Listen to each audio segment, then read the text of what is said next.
10:30 हो रहा है। तो अभी हम लोग बनेंगे राधा कृष्ण। तो दोस्तों हम बनेंगे राधा, शिवा बनेगा कृष्णा, ये लाली बनेगी गोपी। तो दोस्तों हम बनेंगे कृष्ण। देख दोस्तों हम बनेंगे गोपी। दोस्तों हम बनेंगे राधा। आप लोग देख सकते हैं सारी टीम पूरी तैयार है आज।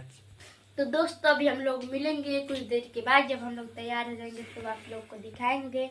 कमेंट करके जरूर बताइएगा हम लोग कैसे लग रहे थे, मतलब लगेंगे। तो हेलो दोस्तों, देख सकते हैं हम लोग तैयार हो गए हैं। 11 बज गया है और यहाँ पे लाली है और वहाँ पे कृष्ण जी है।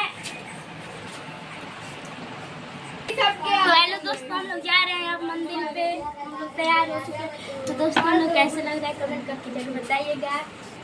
तो आप लोग देख सकते हो दोस्तों हम लोग कैसे लग रहे हैं, कमेंट करके जरूर बताइएगा।